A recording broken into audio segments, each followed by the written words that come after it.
नमस्कार.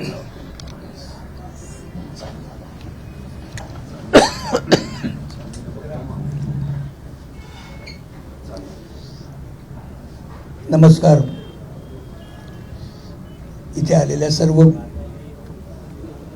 प्रतिष्ठित लोकांना असं मी म्हणेन, माझा मनापासून नमस्कार. प्रथम मी सगळ्यात पहिले तुमची माफी मागतो, मला थोडा उशीर झाला, पण तो माझ्यामुळे नाही झाला. मला निसर्गाला यायचंय हे बहुतेक निसर्गाला कळलं असावं. त्यामुळे इतका पाऊस होता मुंबईला की आमची गाडी सरकतच नव्हती. आणि पोचलो जेव्हा आम्ही घाटामध्ये तेव्हा धुक्यामुळे समोरचे दिसत होते, गाड्या इतक्या स्लो चालत होत्या की म्हटलं झालं आता मला उशीर होतोय. पण त्याबद्दल मी तुमची अगदी मनापासून माफी मागतो. रेखाताई आता म्हणाल्या की बोलणारे बरेच, आम्ही बोलणारे वगैरे नाही आहेत, आम्ही ऐकून घेणारे लोक आहोत.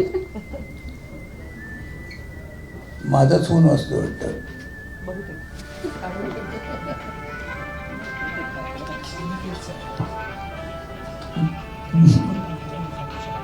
बोलायच्या आधीच मला थांबा सांगावंसं वाटतंय.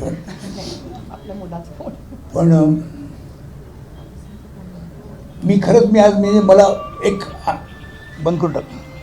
अरे अनिकेतचा फोन येतोय ना, त्याला कळलंच नाही केला बंद करून टाक. केला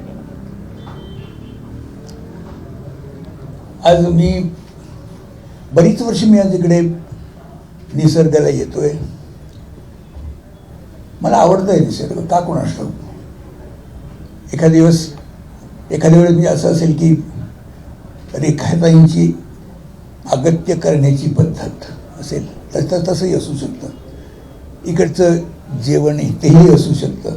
पण का कोण मी नेहमी इकडे येतो, मला इथे यायला फार आवडतं. आणि एक असं पाहिलं की मी बाई ही काय बाई आहे मला अजून कळलेलं नाही आहे.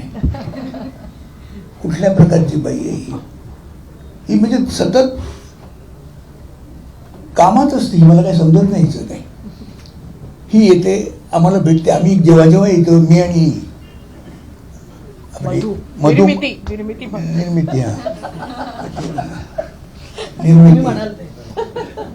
आम्ही दोघे येतो, आम्हाला त्या नेहमी प्रेमाने येऊन भेटतात. काही कारण नाही वास्तविक असं. पण एक याच्यावरून तुमची मनाची एक जी म्हणजे काय म्हणू आपण, तर मला शब्दच नाही सुचत आहे त्याच्याबद्दल. पण एक मनाची जी पद्धत असते की तयारी असते, हे दाखवतं की आपली माणसं असेल तर जरूर येऊन भेटायचं. आणि त्यामुळे या बाईंना आम्ही आपले कधी केले हे आम्हालाही कळलेलं नाही आहे. अत्यंत तसं पाहिलं निस्वार्थी आहे बाई, कमाल आहे बाबा. काही अपेक्षा नाही, कधी जास्ती वावगं बोलणार नाहीत, येणार भेटणार नमस्कार करणार, थोड्या वेळ गप्पा मारणार नाही जाणार. पण त्यांचा येण्याचा खंड कधी आतापर्यंत गेलेला नाही. त्या नेहमी येतात, सतत येतात. बाई तसं पाहिलं तर फारच गोड आहे, जेवणही तसंच आहे. मला आज त्यांचा फोन आला की आम्ही असं असं करतोय आणि तुम्ही यावं असं आम्हाला वाटतं. खरं म्हणजे खरं असं आहे की मी त्यांचा फोन आल्यानंतर मी नाही म्हणूच शकत नाही हो, अशी परिस्थिती आहे.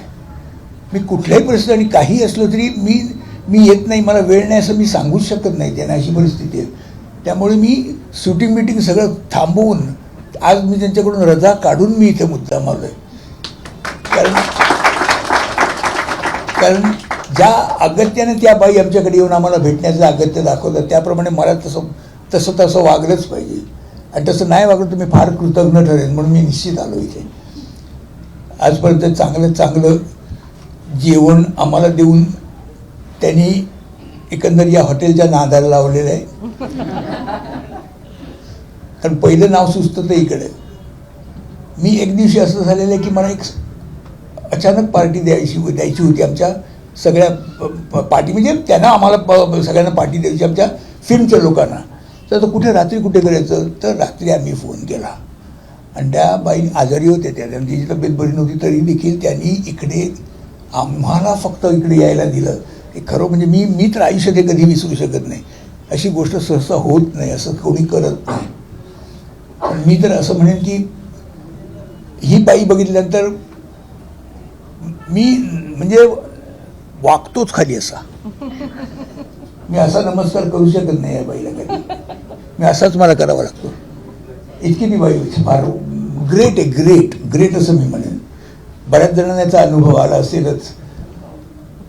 आता काय झालंय, आता मला जास्ती बोलता येत नाही, मी काय बोलू असं झालेलं आहे. पण मी या बाईला मी सदैव माझ्या शुभेच्छा देईन. यांची अशीच भरभराट होती. 25 झाली, अजून तुम्हाला पुढे अजून जायचं आहे बरंच, आणि ते जाणार.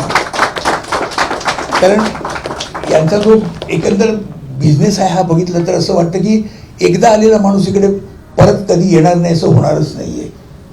आणि हे मी माझ्यावरून सांगतो. मी त्यांना खरोखरच याबद्दल मनापासून धन्यवाद देतो. आणि त्यांच्या या हॉटेलला मी शुभेच्छा देतो माझ्याकडून की अशीच ते तरक्की करत राहू. धन्यवाद बाई.